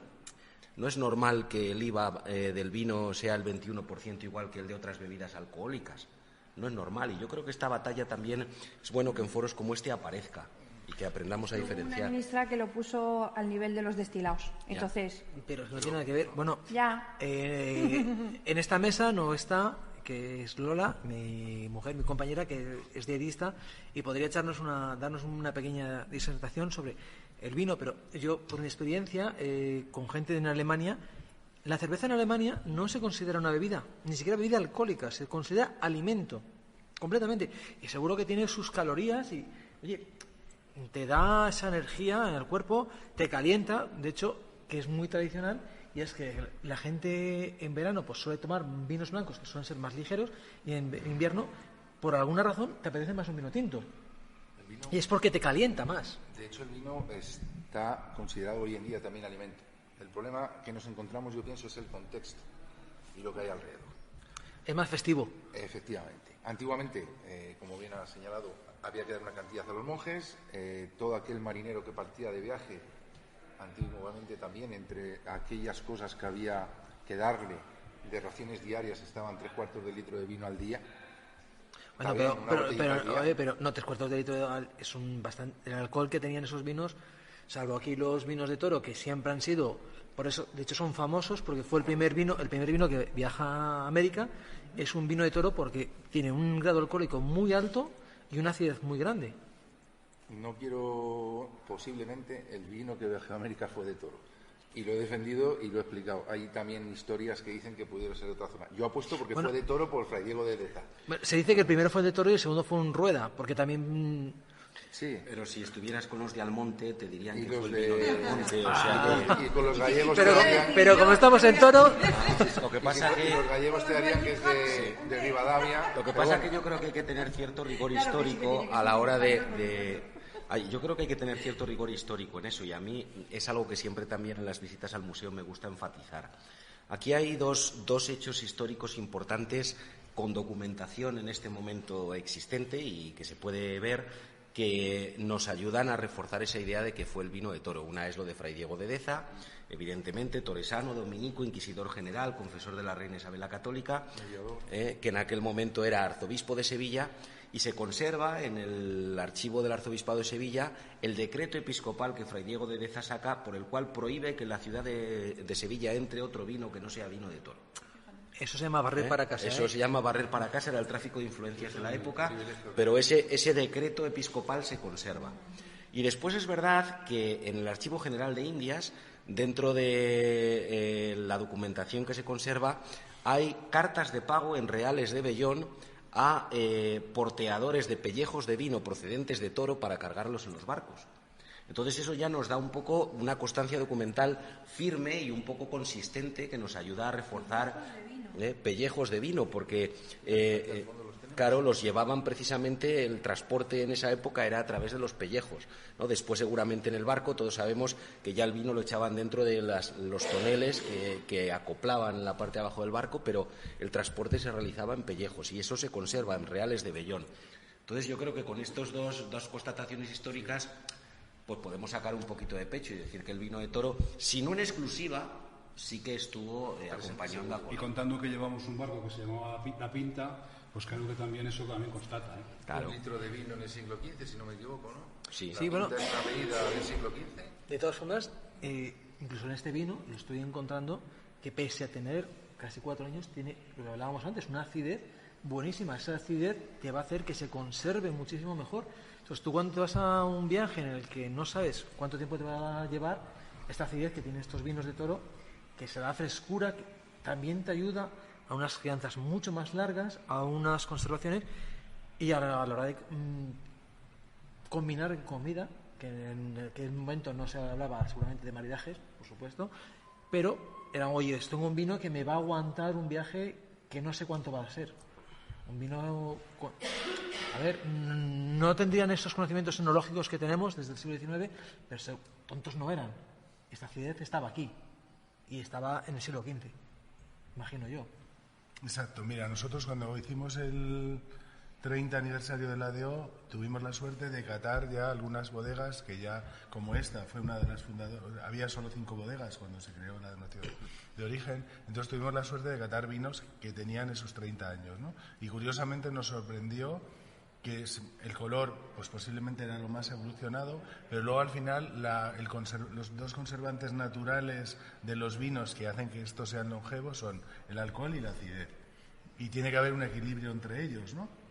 Yo creo que ahora gozamos de que los vinos de Toro, al adelantar las vendimias, son mucho más equilibrados y mucho más frescos, porque gozamos de una acidez natural y un pH, que no hablamos del pH, pero bueno, el pH también es importante porque el pH, cuanto más bajo sea el pH, pues digamos que la evolución del vino también va a ser más o menos lenta. Y nos da un poco de miedo perder un poco esa característica de la uva de Toro, un poco más recia, un poco más castellana, digamos, en el mejor sentido, para buscar un vino algo más ligero y algo más comercial. Pues mira, yo estoy tan harto de acudir a ferias durante 30 años, donde, ay, sí, dame un reserva, primero, o sea, conocimientos del vino cero, dame el reserva, y dame, ay, los vinos de Toro, claro, es que tanto grado, tanto alcohol, tanta estructura, tanto tanino, entonces es una cosa permanente en el vino de Toro, que es que tiene mucho grado, que tiene mucho tanino, que es que lo tiene porque por naturaleza y por lo que hemos hablado del clima y lo suelo. Si la identidad no la vamos a perder. La identidad yo creo que no la vamos a perder. Estamos haciendo vinos de Toro con una potencia, o sea, estamos domesticando un toro bravo, digamos, que era un toro salvaje y ahora hacemos una vaca y la metemos en el pesebre, pero o sea, lo que es el concepto del vino está ahí, la potencia del Estoy vino de acuerdo está ahí. en domar el toro, pero no en afeitarle tanto los cuernos. Vale, bueno, pero para gustos los colores. Y esa polémica y ese planteamiento que tú muy bien planteas, lo hemos tenido, por ejemplo, cuando hacemos las fichas de cata del Consejo Regulador, los paneles de cata, pues hay una cosa que se llama la tipicidad. Y la tipicidad de Toro, que es un pantalón de pana y una boina y faja, o un señor elegante que va por el pueblo, es que puede haber las dos cosas, pero claro, ahora no vamos a ir con pantalón de pana y la boina, porque ahora estamos en otros tiempos. Entonces, y podemos vestirnos de pana, pero nos podemos poner una gorra y ser guapos, estupendos y pasear de una manera distinta. Y es lo que intentamos dar a Toro. Entonces, el concepto de tipicidad al final se ha roto porque era muy complicado decir cuál era la tipicidad. Y hubo un momento, pues desde el 98 hasta el 10 años, ahí hemos estado debatiendo si la tipicidad tenía que ser un concepto de evaluar la calidad de un vino o no. Pero al final, la tipicidad no puede evaluar. Si el vino tiene calidad, aunque haya perdido color, aunque haya perdido estructura, aunque haya cambiado los aromas, no puede descalificar un vino porque decir que no es... Por ejemplo, ahora estamos nos metemos en otra pequeña guerra porque creo que son guerras distintas. Pero la garnacha, hemos metido la garnacha. La garnacha es completamente distinta a la tinta de toro, tiene menos color, menos estructura y se juzga dentro de los mismos parámetros. Entonces, a veces también tenemos problemas a la hora de enjuiciarlo, porque ahora en una cata a ciegas tú no diferencias una tinta de toro de una garnacha. O sea, el panel de cata tiene que interpretar que está catando una garnacha y una tinta de toro. Y la garnacha va a tener la mitad de la capa, o sea, muchísima menos capa, mucha menos estructura, y esto que son frutos negros en la tinta de toro, en una garnacha son frutos rojos. Y podría correr el riesgo de, por esa tipicidad o por esa falta de identificación, cargarnos el vino, por ser garnacha, que lo hemos incluido, ¿sabes? Entonces yo pienso, después de todos estos años, creo que Toro está en un momento dulce. Y rozando eso, pues eso, ha habido 2 o 3 firmas de las que siguen estando de riojanos que intentaron hacer un Rioja Toro y tropezaron porque, claro, cuando yo vendimio a 13 grados y medio, me salen todos los verdores, todo verdoncho, y el vino, la línea entre lo fresco y lo vegetal está rozándose. Es una línea muy fina. Entonces, claro, si este vino que hemos catado primero me sabe a alfalfa, que es vegetal, pues me he cargado el vino. Entonces hay un parámetro que, o sea, podemos acortarlos en los tiempos, podemos aligerarlos, pero la naturaleza de la tinta de toro y de la zona no nos deja cruzar una barrera, porque si un vino te sale verdoncho, o sea, hay algunos defectos que podemos maquillar, pero lo verde yo no conozco nada que se lo pueda quitar. Entonces, claro, pues yo creo que tenemos que estar ahí, ¿no? Y lo que habláis, sí que, y todavía estamos fuera de, o sea, vas a las cartas, acabamos de venir del Palace de Madrid, de una presentación de vinos, te das un paseo por Madrid, entras en algunos restaurantes normales y a lo mejor te encuentras 3 vinos de toro, curiosamente, y muchas veces son vinos los más caros, que son de 30 a 40 euros, en vez de poner uno de 10 o de 15, un roble de 10 o de 15, como puede ser el roble que estamos catando de Bajós. Entonces, y luego, entonces, Toro no es de los vinos preferidos, no es de los vinos preferidos en las cartas, pero sí que es de los vinos preferidos en las catas a ciegas, porque si hacemos una cata, todos sabemos mucho de vinos, ¿vale? Y sabemos diferenciar, ya no te digo en una bodega de otra, sabemos diferenciar un Toro de un Ribera y de un Rioja, aparentemente, como somos muy listos, pues, pero si nos ponen ahí 3 botellas cerradas de un Toro, un Rioja y un Ribera, de corte moderno, como son estos vinos, pues a ver quién es el listo que sabe, por un lado, diferenciarlos y por otro lado, decir cuál es el que más te gusta, que esa es la parte más difícil todavía. ¿Cuál es el que más te gusta? Y nos llevamos muchas sorpresas, ¿sabes? Porque es que si nos vamos a 3 vinos de una categoría similar, es que yo creo que te pueden gustar los 3, o sea, es que es una cosa... Pero es a lo que voy, a la tipicidad, a la identidad de a lo todo. que va sobre todo... que te gusten los 3 es que igual no consigues distinguir los 3. Claro. Y los 3 te parecen iguales. Sí, ese es el gran problema. Claro. Y si no iguales, los matices muchas veces entre unos y otros son tan finos que si es una cata ciegas es muy difícil de ver. Nosotros aquí hemos hecho experiencias de eso. Hemos tenido la tipicidad, aunque nos parezca que es algo un poco más clásico, es realmente lo que te marca la diferencia. Claro. Porque pero si no puedes llegar a ese otro punto. Sí. Rafa, pero en vinos modernos, o sea, si estamos hablando de vinos más de corte tradicional, ahí podemos... Pero es que estamos hablando de vinos modernos, claro, que son al final los que, oye, esto es un negocio. Nos gusta, ¿no? El mundo del vino es un negocio y hay que pagar las facturas al final de mes, porque todo el mundo tiene que cobrar. Entonces, pues estará muy bien. Yo quiero ser el que hace el vino más tradicional, pero el mercado manda. Tenemos que intentar no perder ninguna de las dos. Nosotros aquí hemos hecho esa experiencia. Hemos tenido catas a ciegas con gente del mundo del vino, con sommeliers, con gente que entiende en principio, ¿no? Y les hemos puesto catas a ciegas, vinos de Toro, vinos de Ribera, vinos de Rioja. Casi nadie ha sido capaz de distinguir de dónde era el vino. Han sido muy sutiles a la hora de marcar las diferencias porque, pues, lo que decimos, hay que estar con una preparación y tener tan bien educado el paladar y el olfato para poder diferenciar ese matiz tan pequeño, y es muy complejo. Sí, pero tú puedes marcar ese matiz y puedes encontrarlo, pero asociar ese matiz a una zona Es muy complicado. es muy complicado.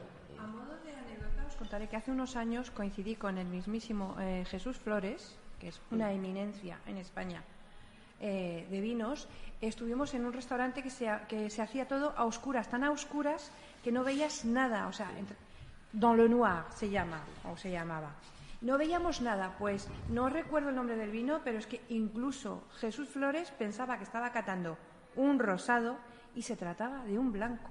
O sea, dependiendo de la uva o de cómo la trates, a ciegas no eres capaz de decir si esto es un tinto, es un blanco o un rosado.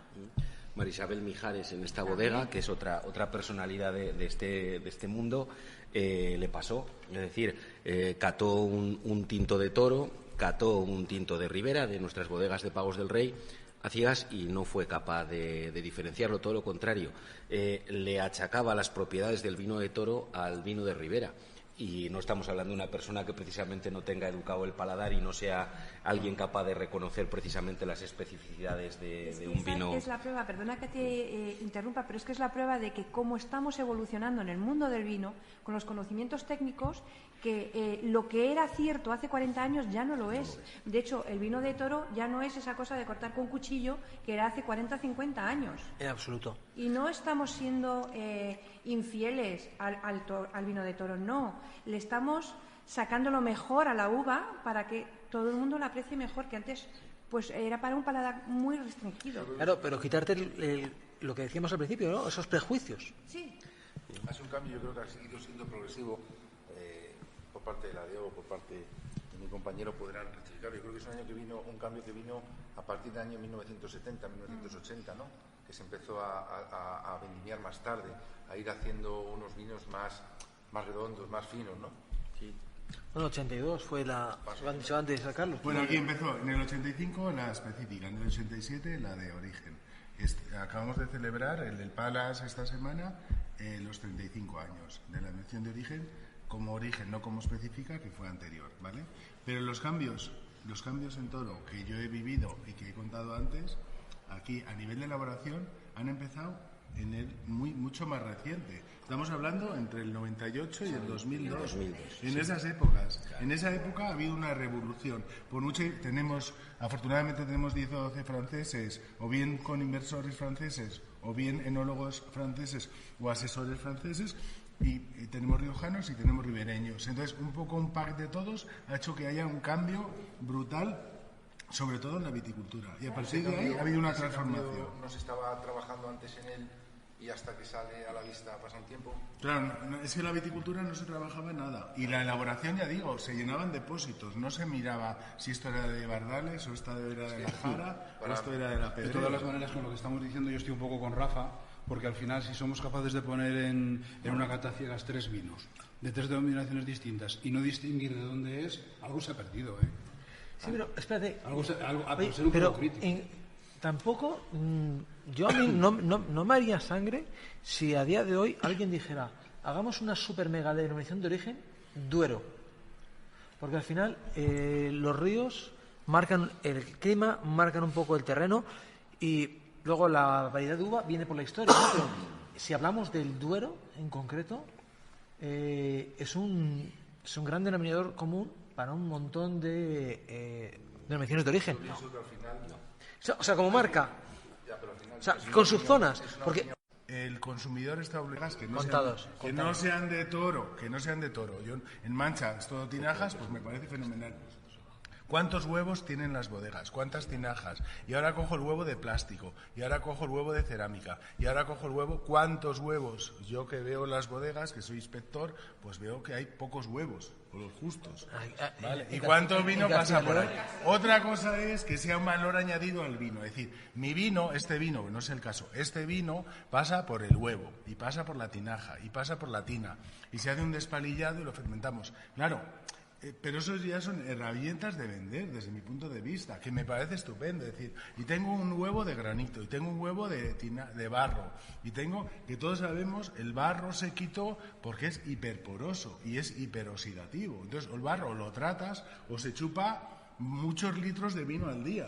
Bueno, y oxida lo que tienes dentro. Y ahora mismo, claro, yo te digo por qué se quitó. No, pero ahora mismo incluso los viejos depósitos de de cemento, lo que tienen es un recubrimiento de una masilla epoxi que le han quitado toda esa porosidad, o se la han reducido.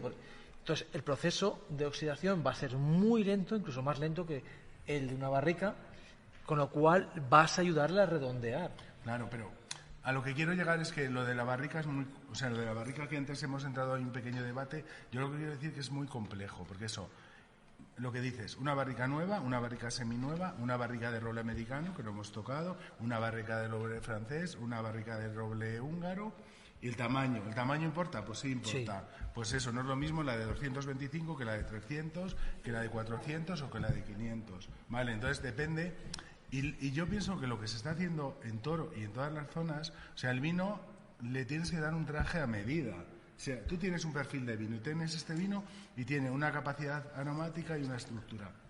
Y lo vas metiendo en... O sea, si este vino lo metemos en una de 225, una de 300, en una de 500, en una de 600, evoluciona de forma distinta. Entonces, ¿qué vino quiero hacer? Quiero hacer un vino fresco, elegante y tal, y hay un momento que dices, lo saco ya. Por eso las normativas de crianza reserva se han roto. O sea, eso se ha roto. Sí, o sea, está roto. Está desactualizado. Mismo. Entonces, pero para eso es obligatorio que el consumidor pruebe muchos vinos y sea afín a un vino y a una marca.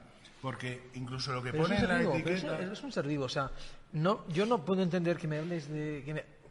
Yo en mi propia familia, lo he contado mil veces, es que me gusta la marca y sota caballo rey y pasan los años y voy a la misma marca, a la misma crianza. Pues es un error. El mundo está abierto para todos. Ya lo sé, pero... Entonces tenemos que probar cosas y podemos decir lo que no nos gusta. Y en algún momento ya tiré la toalla. Pero eso le pasa a algunos bodegueros de Toro, que me disculpen si me oyen, pero es que son así, son como las mulas de antes, que les ponen esto y solo ven lo que está enfrente, no ven el horizonte. Cuidado, Roberto, entonces, que tú tienes que trabajar con ellos. Y solo como con mi vino. Y te miran en tu mesa y si no estás comiendo con su vino, se enfadan. Digo, pero qué cenutrios sois, de verdad. Probar para que tenéis el... ¿Por qué se bebe el vino de al lado y no tu vino? Pues porque a lo mejor tu camino no es el adecuado. Prueba el vino, el que más se bebe por lo menos... Y mira a ver cuál es lo que no haces tú, que hace tu vecino. Bueno, pero esta es la gran ventaja que tiene este museo en concreto, ¿no? Que es mucho más abierto y que, siendo propiedad de un grupo bodeguero, no se cierra a colaboraciones. O sea, eso es un valor añadido que tiene este museo que lo hace más abierto, más me parece muy necesario, precisamente porque en denominaciones de origen no muy grandes es vital la colaboración entre todas las bodegas. Ya, pero eso es la asignatura pendiente de cada uno por su sitio. Ya, pero o sea, tú no haces las cosas por tu propio beneficio, sino para fastidiarle al de al lado. Claro, pero es que ese mismo problema que parece que se puede intuir aquí lo ve en otros sitios y te da mucha pena ver que, siendo tan pocos, en vez de colaborar y decir, ¿cómo has hecho esto? ¿Cómo has hecho esto? ¿Qué has aprovechado aquí? ¿Por qué? Vamos a veces un poco al revés. Y eso es pero yo creo que, por ejemplo, que con el tema de las rutas del vino permite una colaboración entre empresas, entre aparentemente competidores, para colaborar, porque al final el consumidor pasa de tu guerra. Lo que quieres es tu destino, tu experiencia, y le da igual que te la brinde fulano o mengano. Lo importante es que me lo pase bien, que lo disfrute y cuando vuelva a casa diga, carajo, qué bien me lo he pasado, qué vino me he tomado. Y al final transformar efectivamente ese consumidor ocasional en un consumidor mucho más asiduo y un embajador de marca. O de marca no, de territorio. Y además el vino no tiene la misma lectura según el contexto. Por supuesto. Es lo mismo abrirte este vino en casa un día viendo una película que venir aquí, estar aquí, visitar la bodega, conocer el territorio. En cuanto a sensaciones y en cuanto a percepción del propio vino, siendo el mismo, tu cuerpo está dispuesto para recibirlo de una manera diferente. Eso también totalmente hace de acuerdo. Que la experiencia en su conjunto se eleve y el vino, que es parte de ella, adquiera un carácter diferente también. Claro, y con eso has conseguido ganarte ese huequito en su corazón. Efectivamente. Bueno, chicos, no os habéis mojado mucho a la hora de valorar los vinos. A mí este vino en concreto, o sea, me han gustado los tres. pero este me parece un vinazo y me parece más esa esencia que hablábamos antes de ese vino de Toro, un poquito más recio, un poquito más potente, sin perder esa modernidad, ¿no? Porque sigue teniendo esa frescura, sigue teniendo ese equilibrio. Yo no sé vosotros, quiero pasarle Cuando se abre realmente parece otro vino ya, ¿no? Bueno, es verdad que este vino yo creo que necesita un poquito de oxigenación, o sea... Claro. Quiere decir que al final son vinos que necesitan más aire, lo hemos echado reciente y parece que en la boca es otra cosa, pero realmente una vez que empieza a abrirse es otra cosa. A mí me ha gustado, los tres, pero este... Yo quería comentar solamente una cosa que en apoyo a lo que decía el enólogo, es que no me acuerdo de tu nombre. Carlos. Que efectivamente se pone ahora de moda otra vez las tinajas, los huevos y todo eso, pero no hay que olvidar que toda esta tecnicidad con la que ha ganado el vino ahora, que es tan elegante, es gracias a que se controla el entorno en el que se hace el vino. Es decir, en un gran recipiente de acero inoxidable, con una circulación de agua que tú pones a la temperatura que tiene que estar siempre igual, constante, etcétera. Gracias a esa falta de romanticismo es cuando estamos dando vinos que dan lo mejor de sí. O sea, es muy bonito, es muy romántico la tinaja. El huevo tiene la parte tecnológica, pero no todo el mundo tiene huevos, efectivamente. El huevo es famoso, ¿no? Pero porque tiene ese componente bioclimático, ¿no? Pero sí, pero lo hablábamos Javier y yo cuando grabamos el programa de los bioclimáticos. Mi paladar no es capaz. No seríamos capaces. Y que me creo bastante metido en el mundo. Es cierto que ahora sí que está cambiando, que a lo mejor también es un poco, como dice Carlos, por el tema de vender un poco. Yo he visto bodegas en la zona de Ribera que todos los depósitos son de hormigón. O sea, no será el estilo del hormigón de antes tan poroso, pero realmente están trabajando mucho eso. No sé si la parte es más parte comercial o que también le influye al vino, pero bueno, hay bodegas que se están decantando por una diferenciación. Sí, pero es porque ese depósito de hormigón tiene una capa de epoxi que le va a dar una oxidación más lenta. Que no tiene nada que ver, pero... Es otra cosa. Pero bueno, es otra cosa. Pero bueno, al final lo importante es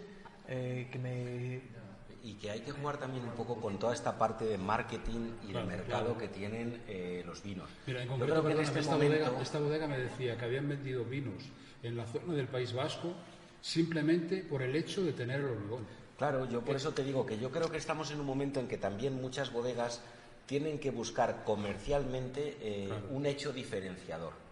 Y eso también les ayuda a vender y les ayuda a posicionarse. Y entonces pues también juegan un poco con esto, con el hormigón. Evidentemente no juegan con la segunda parte, no tanto a la información.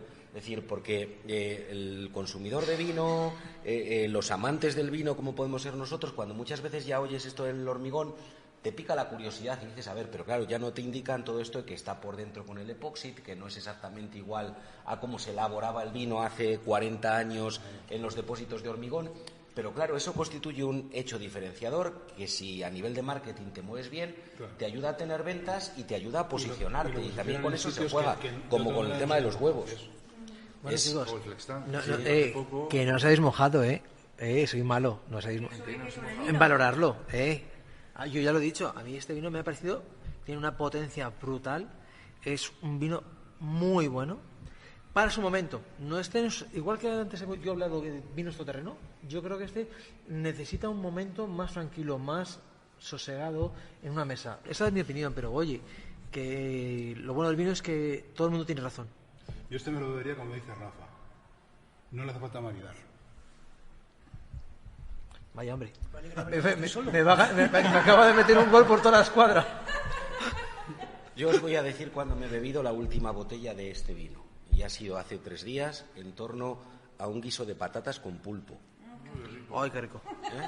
Y, o sea, ya estamos salivando, mira. En torno a ese guiso de patatas con pulpo, una botella de este Gran Bajoz suficientemente oxigenado, porque es verdad que es un vino que necesita abrirse y yo personalmente siempre es un vino que 15-20 minutos antes de irlo a consumir procuro abrirlo y tenerlo un tiempo para que el vino se abra y esté en su momento óptimo.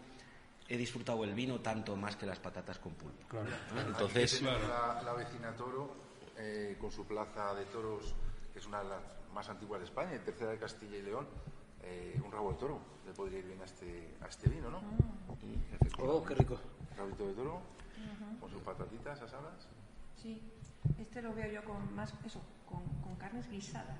Claro, pero porque este es un vino mucho más complejo, mucho más muy estructurado, que al final la estructura pues es una cualidad, ¿no? Es una...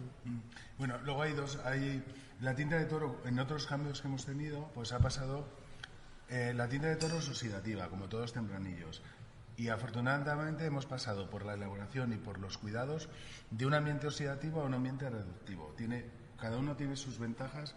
Cuando es oxidativo, un vino de toro de 5 o 6 años posiblemente nos podría oler a higos, a uvas pasas, alcohol, a guindas en vinagre, a guindas en aguardiente. Eso era lo que conocemos como toro. Por eso un poco también decir, ¿hemos cambiado un toro? Hemos cambiado mejor, porque ese exceso de maduración de aspectos licorosos nos los hemos cargado. Sí. Entonces, yo es lo que valoro. O sea, que hemos perdido tipicidad. Tiene algo, pero no es la característica que sobresale sobre el resto. Claro, y luego, cuando la tinta de toro, el tempranillo, lo cierras mucho, en un ambiente reductor pasa eso, que huele un poco a cerrado, lo que has dicho, ¿no? Que dices, este vino parece que está ahí.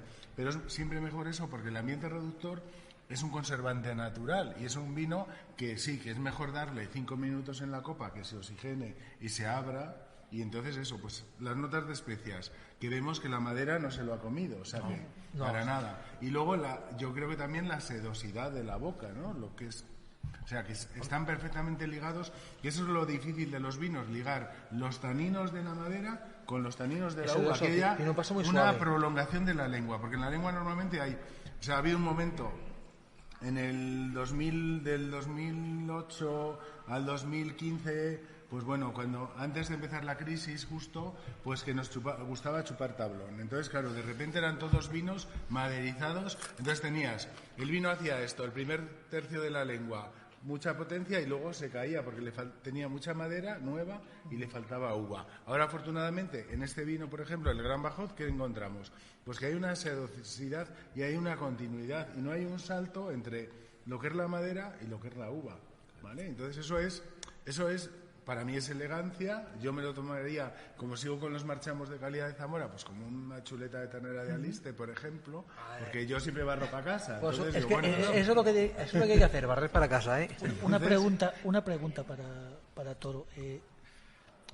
¿Dónde veis el vino de Toro en 10 años? ¿El cambio climático puede obligar a que Toro incluya algún tipo de uva? ¿Empieza a pensar en meter uvas que funcionen mejor con el calor?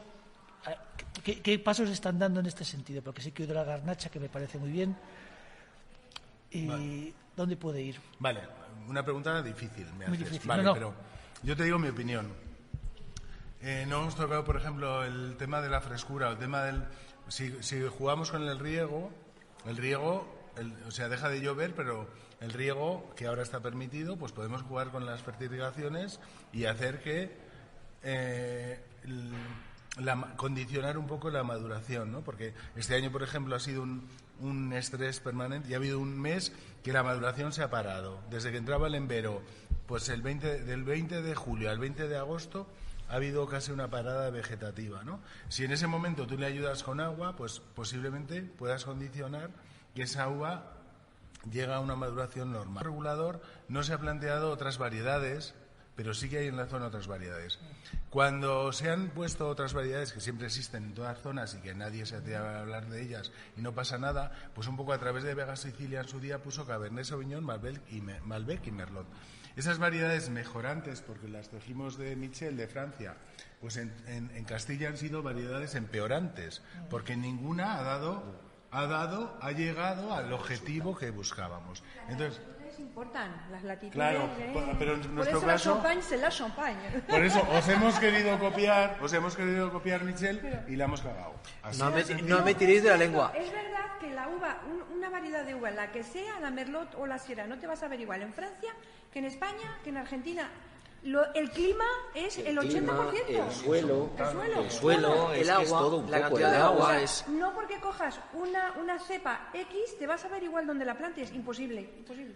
Pero, y si te diría algunas que se están probando, por ejemplo, como el Petit Verdot o el Syrah, otras variedades francesas que se están probando, pero también a nivel de Consejo Regulador a veces se plantea decir, bueno, antes de irnos a variedades internacionales, irnos a variedades nacionales de un ciclo a lo mejor más largo, como puede ser a lo mejor un prieto picudo de la Tierra de León, o una mencía del Bierzo, o una garnacha tintorera incluso. O sea, esa parte es una asignatura pendiente porque a nivel legislativo es difícil de tratar, porque las opiniones de los que nos sentamos en la mesa son muy diversas. Entonces ha habido a veces muchos intentos de acercamiento y es complejo, ¿no? Entonces yo pienso que serán un poco las dos cosas. Por un lado, el agua y el abono, y por otro lado, alguna variedad que case bien. O sea, la garnacha siempre ha sido un complemento de la tinta de toro,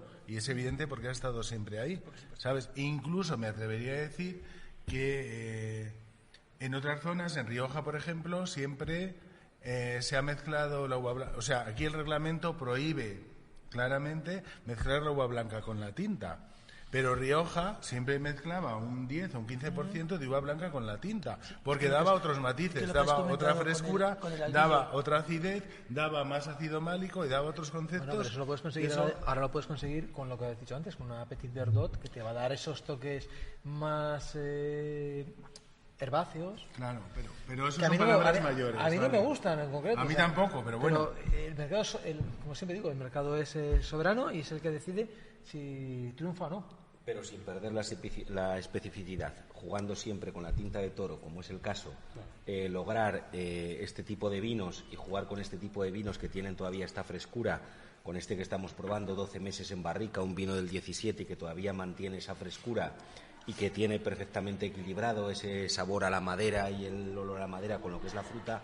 Me parece que precisamente es la gran riqueza de la Deo Toro, del terreno y de la propia elaboración de estos vinos. Es un 100% tempranillo. Sí. O sea, 100% tinta de toro.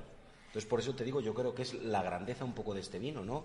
Lograr todas estas características con la tinta de toro exclusivamente, sin jugar, como nos ha dicho Carlos ahora, pues mezclando uva blanca, sino tinta de toro, 100%, conseguir este tipo de vinos. Y una vez más, que me gusta siempre hacer hincapié con esto, lograr que este tipo de vinos, que a mí me parece que son unos vinos muy decentes, ricos al paladar, que sean algo no exclusivo y no excluyente, sino que estén un poquito al alcance de todo, que estamos hablando de vinos que tienen 12 meses de barrica, que son del año 17, que tienen un proceso amplio y son vinos, aunque no es publicidad, pero creo que se entiende perfectamente, son vinos que se encuentran en cualquier superficie de alimentación en torno a 8,50 € la botella, que es un precio más que razonable. Sí, que lo puedes permitir cualquier día, no hace falta ocasiones especiales. De eso se trata. Y eso es, bueno, yo creo que es lo que hemos intentado transmitir. El reloj nos echa encima, ese Voy a hacer una pregunta porque me parece interesante. Roberto, aparte de ser el director de este museo, eres el presidente de la Asociación de Museos de España, que me parece ya un logro en sí que desde aquí dirijamos todos los museos. Voy a hacer una curiosidad y una pregunta te voy a hacer. Me ha parecido curioso que dentro de los museos del vino haya un museo del corcho. Sí. Me ha llamado esa atención de esto de leérmelos todos y ver, creo que son de los 32 que hay, de los 32 museos, y la pregunta es, y contesta como quieras, ¿hay alguna sinergia o hacéis sinergias dentro de los museos potenciando todo este mundo tan interesante? Sí, bueno, vamos a ver, lo primero casi te corrijo. Desde hace 3 días ya no soy el presidente de la Asociación de Museos del Vino de España, porque en el último simposio que hemos tenido en Almonte, pues ha habido que cambiar ya la directiva, que nosotros ya no podíamos repetir porque llevábamos ya el tiempo que marcaban los estatutos. Pero no obstante, bueno, seguimos perteneciendo a ello y sí, es verdad que he ocupado durante estos años la presidencia de la asociación. Vamos a ver, mira, lo primero, hay un museo del corcho, porque desde la Asociación de Museos del Vino... ¿Dónde está? Porque a mí yo soy un friki. es catalán, pero es catalán, exactamente es catalán, en el sur. ¿Y por qué es catalán. no está en Badajoz? Pues que es catalán, es catalán. Vamos a ver, la idea un poco es que la Asociación de Museos del Vino de España englobe todo aquello que tiene que ver con el mundo del vino. Evidentemente el corcho es importantísimo, como sería importantísimo tener dentro de la Asociación de Museos un museo dedicado al tema de la tonelería. Y de la botella. Y de la botella. Claro, que nos parece también muy importante. Claro, es decir, es un poco jugar con eso. Sinergias hay muchas. Es decir, aquí precisamente lo que se trata es de que los museos del vino son capaces, y me ciño al ejemplo propio al que tengo el honor de dirigir, pero también dentro de la asociación, los museos del vino aportan también, yo creo que un plus a lo que es el enoturismo y a lo que es el conocimiento del vino. Entonces, desde ahí, dentro de la asociación, lo que tratamos es de establecer cauces de unión y cauces de trabajo común para que los distintos museos del vino sean capaces de apoyarse unos a otros. En primer lugar, no todos cuentan con los mismos recursos, no todos cuentan con las mismas posibilidades, no todos cuentan con las mismas capacidades dentro de lo que es el territorio. Yo siempre lo digo, no es lo mismo un museo del vino en Morales de Toro, en Zamora, dentro de lo que es la España vaciada, que un museo del vino en Ribera o en Rioja, donde el tema del enoturismo y esto está mucho más desarrollado, ¿no? Entonces, ser capaces de apoyarnos, de alentarnos, de formarnos juntos y de crear una red en la que podamos visualizar los distintos museos y lo que significan dentro del enoturismo y dentro de la apuesta del mundo del vino y del mundo de la cultura, me parece que es importante. Por ahí hemos trabajado y por ahí se seguirá trabajando. Bien, pues me ha parecido una jornada muy buena. Yo, sinceramente, os voy a decir, lo he disfrutado, pero el loco del tic-tac nos está diciendo que tenemos que dejarlo por ahora, así que sin más voy a empezar a despediros uno por uno. Lo primero, muchísimas gracias por esos conocimientos que nos has transmitido. Yo he aprendido, como aprendí de enólogo, es una gozada contar con una experiencia como la tuya, Carlos. Muchísimas gracias, un honor. Aunque este museo, ya reconocíamos, es uno de los mejores, más didácticos, más prácticos. Muchísimas gracias, Roberto. Y por supuesto, pues a mis colaboradores habituales y novatos. Espero que David te unas más veces. Aquí lo interesante es pasarlo bien y transmitirlo, porque cuando tú lo pasas bien, lo transmites y la gente se afecciona. Bueno, primerizo en estos micrófonos, porque es un auténtico ya veterano. Así que muchísimas gracias, Rafa, muchísimas gracias, Javier. Tocayo, encantadísimo de verte aquí, y mi reina Mora,